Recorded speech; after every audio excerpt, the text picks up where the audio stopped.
Mwali mu pretending a fake life. Lwaki mu faking obulamu kukalubiriza abantu?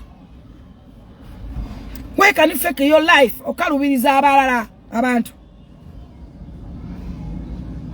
Madubarah okaba ki? Weba ojayo Omusolo live ngenza nokwata Omusoboko omunene weguti. Omudoli nto. Se mudondolo nomukwata nomugola na woti. Nogola se mudondolo bwe kaseera ngensi onekulaba. Anasobola kuwa omulimu. Anasobola kusembereza abana be. Anasobola kusembeza. Wali another life after TikTok mugenda kukaba temunnaba. No muntu nageza ko kusembeza nakwagala. Nova no mukuba. Fe tukola obulango bungi batakuwa sende wade kusasula. Naye wate teri kinyuma mu nsi kubanga obanja. Kola at least obanje. Neno obera nga ne gobanja tomuyina you are useless. Oyina funa omuntu gobanja mu nsi. Tosobola kuddawo nga mu bulamu otoyina muntu gobanja. Funa yo omuntu gobanja.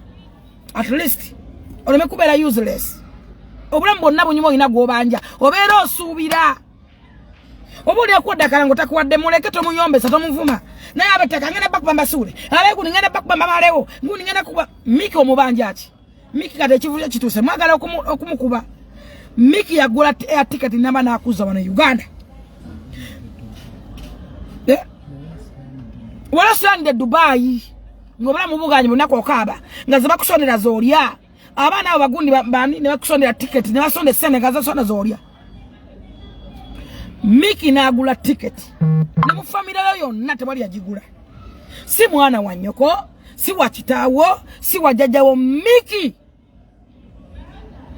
yagula ticket najikuwa. Not the Uganda. Mukama naku blessinga.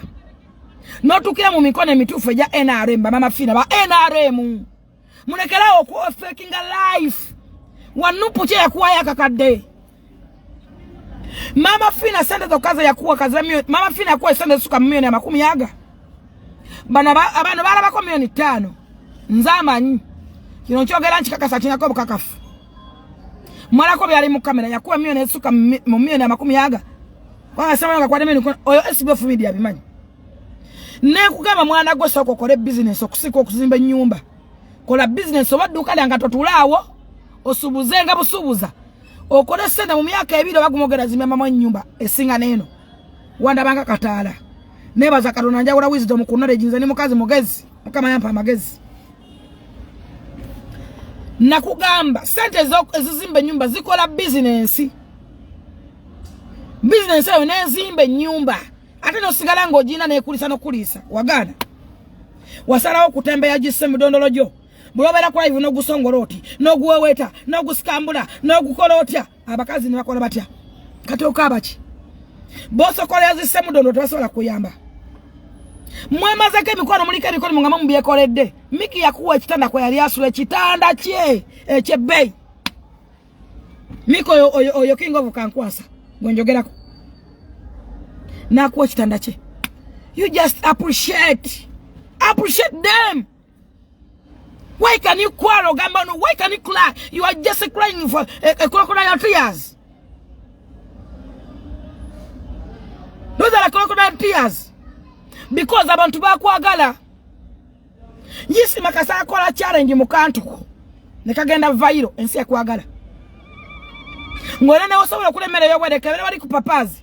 Osobola kuwakala ngono lyemere yobwere kebere ko cyane musobola kupaka ngono lyemere yobwere. Wana Uganda kastofu ne kyokulya.